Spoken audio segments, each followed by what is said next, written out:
All right. We get to go live a little bit late today, Anthony, but we're live nonetheless. Thank you for joining us. Anthony was out in the field today filming everyone, came back just so we could talk about these two topics that are going down right now. What do you want to start with, Anthony? The firing squad? Yeah, I guess we have to start with that one.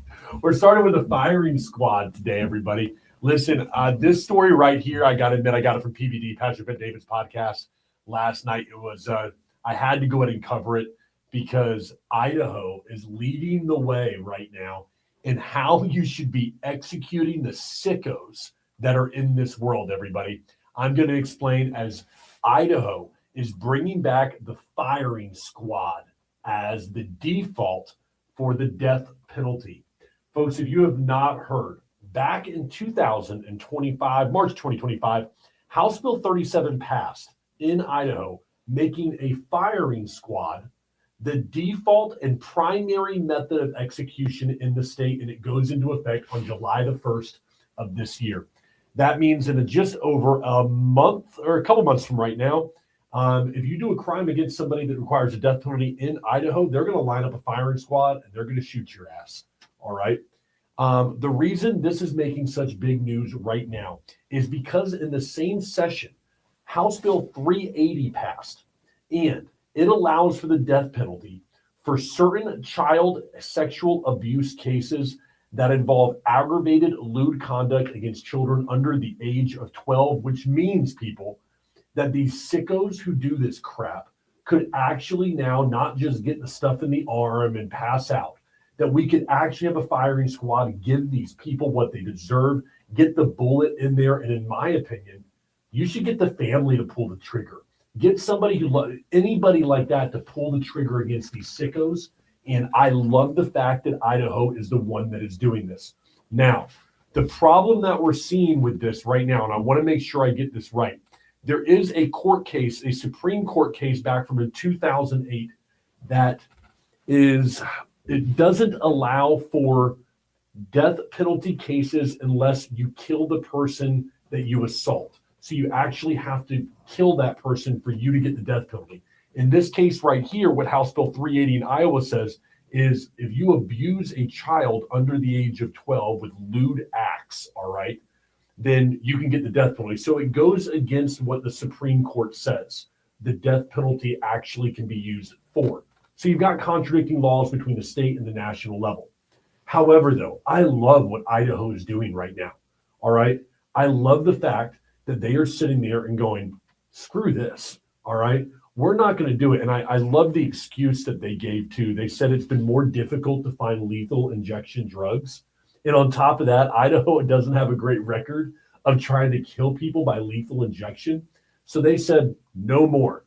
What we're going to do is we're just going to say the firing squad for these sickos, and we're going to put them to death that way.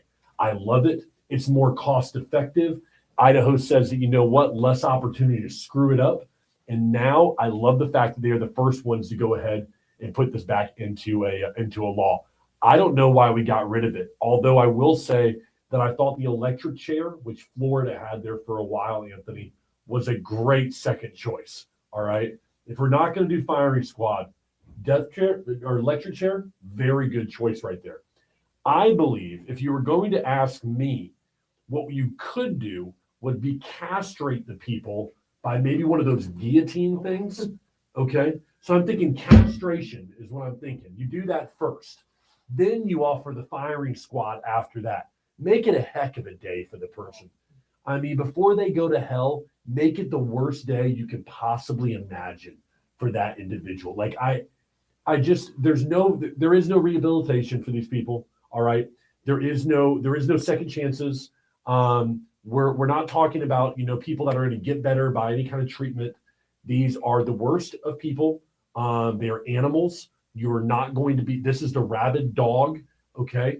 This is nature. All right. This is terrible people. It's in their nature. You can't do anything about it. All right. You ever heard the story of the scorpion and the frog? I think so. I can't remember. You heard this? Yeah. So a scorpion's trying to get to the other side of the river, comes across the frog, and he tells the frog, he goes, hey man, give me the other side of the river. And the frog goes, listen, man, I ain't doing that. Okay, he goes, Frog, as the story goes, the frog goes, no, you're going to sting me. All right. And if I get you to the other side of the river, you're just going to sting me and you're going to die. And the scorpion's like, no, I'm not going to do that. I want to do that to you. You're my friend. You're going to get me to the other side of the river. And they go back and forth. And finally, the frog's like, fine, okay, I'll take you. So puts the scorpion on his back. Frog swims across the river, gets to the other side. And just as he lets the scorpion off, the scorpion stings him and kills the frog. And as he's dying, he's like, what the heck, man? You told me you weren't going to sting me. Scorpion looks at him and says, it's in my nature. All right. These are the kind of sickos that we're talking about. There is no rehabilitation for them. They can make you all the promises that they want. You need to put them in front of the firing squad. And the only suggestion I can make for Idaho or Florida or any other state with the balls to do this is castrate them first, then kill them with the firing squad. We just need to make this worse. Anybody who's just fighting for these rights right here, if that's where you're at right now, you're on the wrong side of history, everybody. This right here is a great story. I hope that our federal laws will catch up to it. 2008 case needs to be overturned, and we need to make sure that this can happen in Iowa. Yeah. And Idaho. Iowa. God, I got to fit. Idaho. All right, everybody. Firing squad is back. I love it. And from what I understand, and maybe you could tell me this, they're actually building a facility for this. Oh, yeah, it's all. You saw this? Mm-hmm. So Idaho is taking this seriously. They're building a facility so that they can line the people up and do this. All right. Now, if I'm not, I know we have a limited amount of time today, folks, but if I'm not mistaken, Anthony, you can correct me on this one. A firing squad, the reason that originally it was decided that this would be the way of death is because it would absolve any individual person from being the person that murdered that individual in front of God's eyes. And because if you had multiple people shooting him, you wouldn't have to live with the constant guilt that you're the person always killing someone else. Or if maybe it felt like it was unjust, you maybe could justify it in your head that your bullet isn't the one that killed that individual. Yeah. I believe that's where firing squads came from. So it wasn't just one person shooting them and killing them.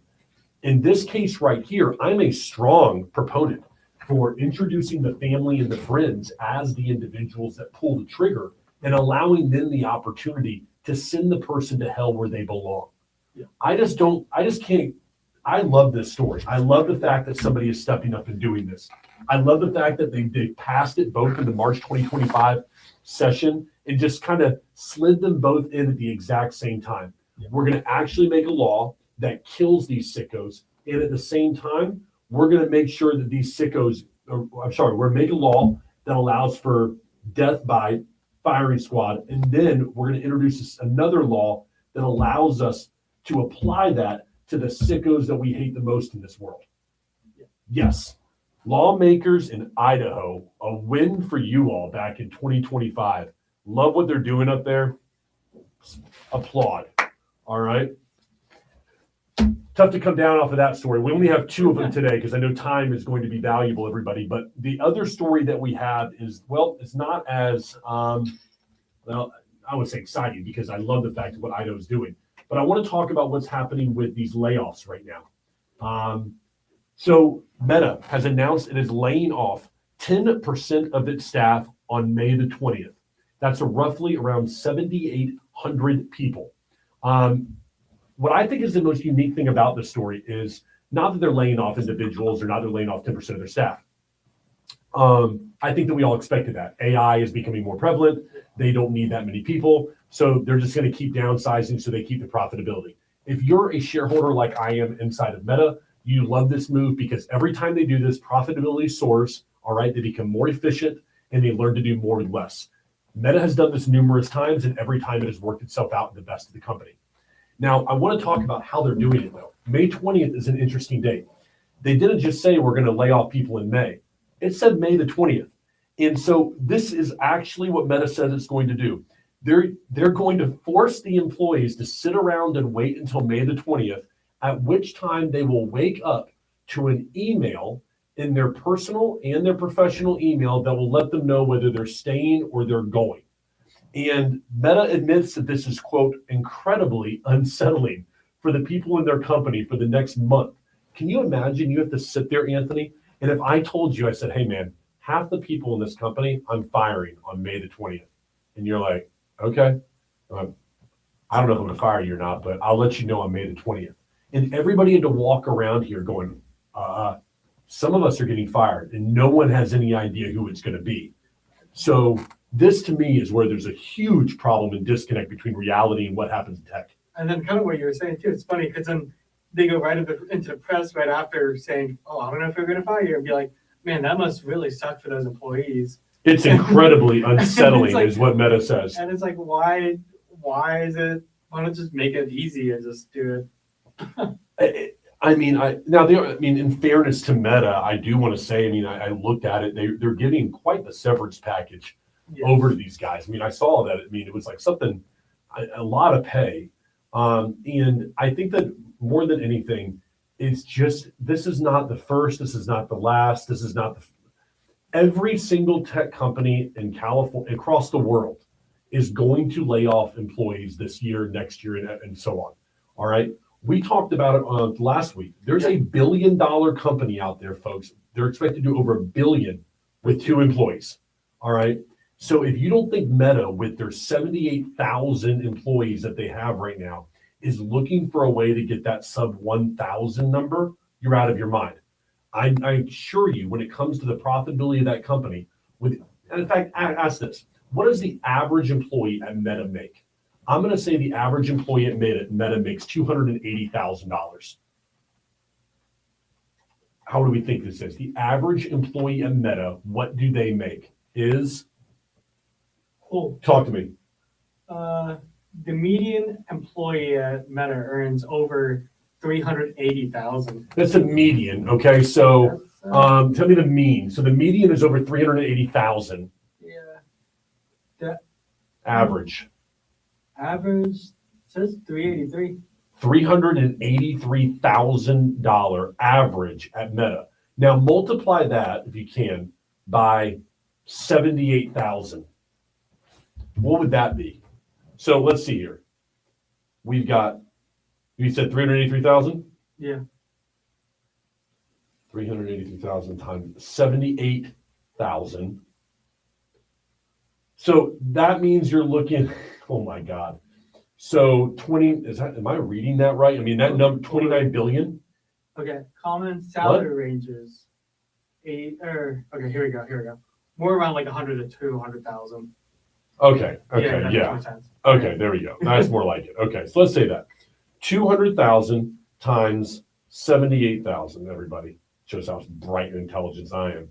So we're looking at $15 billion approximately in salaries right there. You don't think that Meta is looking for a way to cut out that right off the top line? We talked yesterday in this show about private equity, right? Private equity moves in. What are the first thing to do? They want to cut cost. They want to make you more efficient. That's exactly what companies like Meta are supposed to do, and they're doing that right now. They are seeing that 10% of their workforce is not necessary, and it's time to get rid of them. I just think that we've seen it with Oracle. I think was the same way. Yeah. It was, here, you're going to get an email. Come back or don't, basically. But I think in Meta, they're letting them know, hey, wake up on the 20th of May. Can you imagine going to bed? That 19th. May 19th? Yeah. If you really felt like you've given your heart and soul to a company, let's say for 5 years, and then you wake up on the 19th, or you go to bed on the 19th, unsure if you're even going to wake up at 6 a.m. and have a job, and then you open your email, you're like, do I have one? Do I not? Do I go into work? Man, that is absolutely brutal. That's tech for you, everybody. That's how they do it over there. And we were talking about it, a couple weeks ago too. And it's like, I feel like Silicon Valley is changing now more than ever, AI. And before it was just all like beanbag chairs and pool tables, and basketball courts, and all that stuff. Yep. And now it's all just not, what was it? I think it was 9 to 6, where it's like you work from 9 a.m. to 9 p.m., 6 days a week. Yep. Just trying to catch up. And I feel that in a lot of ways right now. I was talking with my coach today. I feel like every day I can open up YouTube and I feel like I'm falling further behind in tech, because there's so much new AI that is coming out that if it feels overwhelming. Like you get used to Claude, and then they introduce Claude Design, and then you're still trying to get used to Claude Code, and then I try Claude Design, and you need credits for that, and it's in its beta infancy, and so I don't like it, and then I'm trying to still figure it out. Meanwhile, there's some other AI that comes out for video that I need to be aware of, and GPT comes out with a new photo image enhancer, and it's all seems like it's so much that is coming at the business owner that what do I use and what do I not use? How do I not fall behind, but yet how do I still keep on being creative and innovating? Because there's just this line right here that is very difficult and very blurred for business owners right now. And it can be overwhelming and feel like an immense amount of stress and anxiety. Yeah. I feel like when you look at the 2010s, like 2020, that was like definitely like the streaming era. Where it's like all these streaming companies are trying to figure out what they're trying to do. And now I feel like we're definitely in the AI era where they're just trying to figure out there's all these different AI companies, all these different AI tools that we can use. So just trying to figure out which one fits for each company to evolve. So they're just throwing a bunch of stuff and trying to figure out which one will work. We had our mic on the wrong way this whole time, live, folks. We had it because we had it on the mic. So hope people could hear us. Screwed that one up. That's a lot, man. Now I bet people could hear me a lot better. That might have been a good idea, huh? Hope someone watches this back one day. We really screwed that one up. I mean, what do? We wouldn't do the story again? I mean, because no one heard us. Was it not going through at all? Well, I mean, the mic was over here, so we just screwed that up the entire time. All right, let's just go. We'll just go through the highlights. We'll go through the highlights one more time. I mean, is that what we do? I mean, because right now I'm looking at this and I'm like, we just screwed the whole thing up. No. I mean, that's just it. What if there were like thousands of people watching our show one day and we're just like, well, they'd be like, you have no sound, you asshole. You're a jerk. Luckily, there's like no one watching, but we don't care. Let's just do the main story highlights again, and then we'll end it, okay? Today's main story is child abusers may soon face the firing squad in Idaho. There are two separate laws, everyone, that were passed in March of 2025, and it is making it possible for child abusers to actually get the death penalty by firing squad. Okay, so here's what happened. House Bill 37 was passed in March 2025, which make firing squad the primary method of execution in Idaho. It goes into effect July the 1st, 2026. House Bill 380 allows for the death penalty for certain sexual abuse cases where aggravated lewd conduct is made against a child under the age of 12. You put both of these together, and for those sickos who decide that they want to abuse, hurt, do anything terrible to children, then God willing, they are going to get the firing squad in Idaho. I love this. I love everything about it. As I've said before, privately off topic or off camera to you, Anthony, I believe that what they need to do is they need to castrate first and then firing squad second. Idaho, I'm going to skip a second. Idaho is taking this very seriously, though. They're building a facility for the firing squad right now, everyone. I couldn't believe it when I read that, but it's absolutely true. Now, for those naysayers who say it's never going to happen, we can only hope that it does. Now, there is a national law passed in 2008, a Supreme Court ruling that does say that unless you kill a person,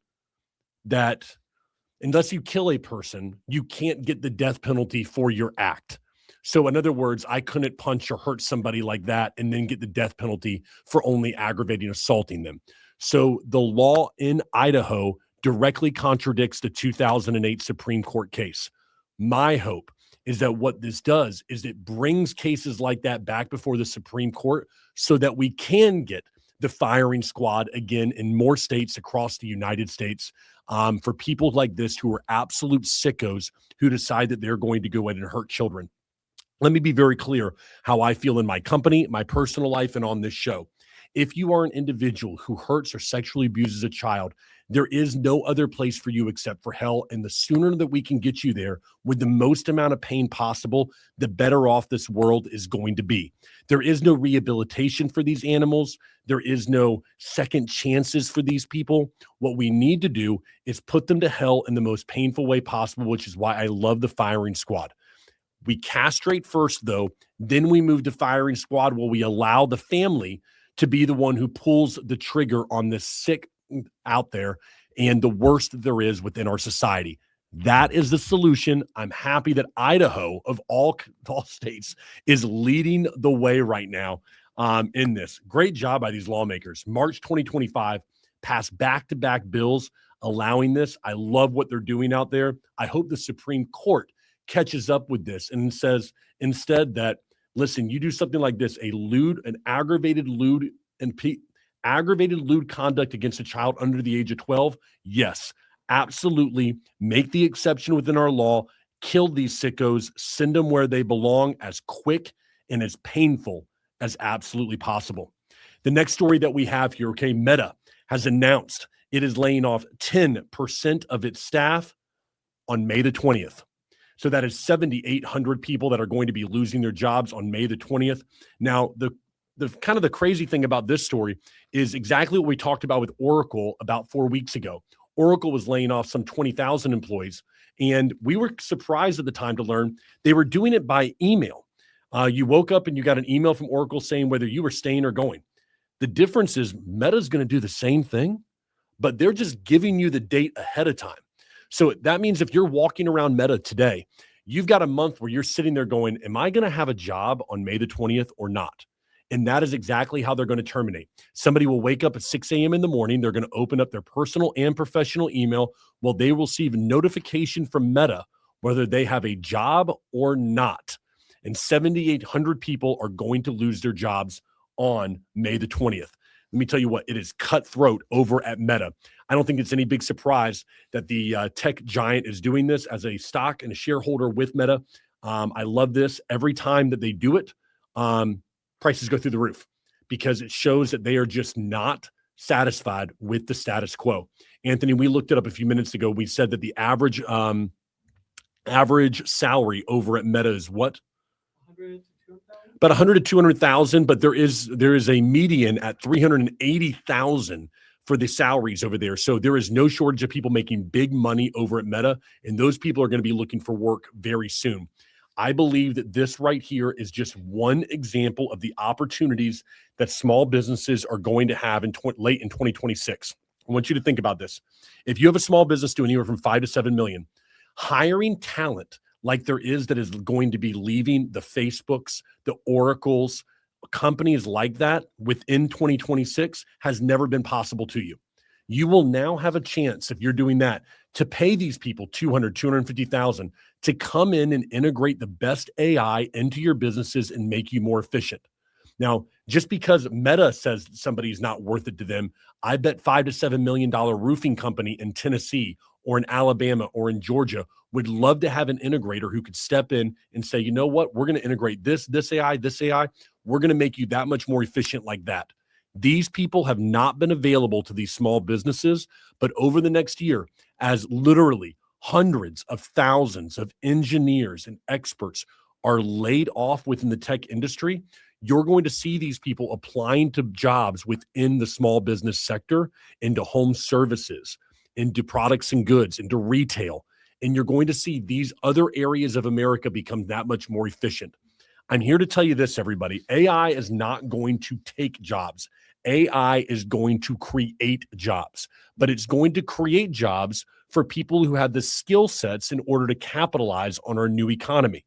Meaning you have to put in the work yourself if you want to become great with AI. Here's the deal. It's just like becoming great, like an influencer on Meta, on Facebook or Instagram. You actually have to do the work. You don't become an influencer by just doing one video and saying that it's going to go off and you're going to get millions of fans. Just like you don't become an expert in AI by opening up your laptop one time and deciding that you're going to use ChatGPT or you're going to use Grok or you use Claude or whatever you decide. You have to put in the work right now if you want to have a job in our new economy over the next 3 years. Yes, things are changing, but what an opportunity for somebody right now. Doesn't need to go to college. You don't need to have some big skill set.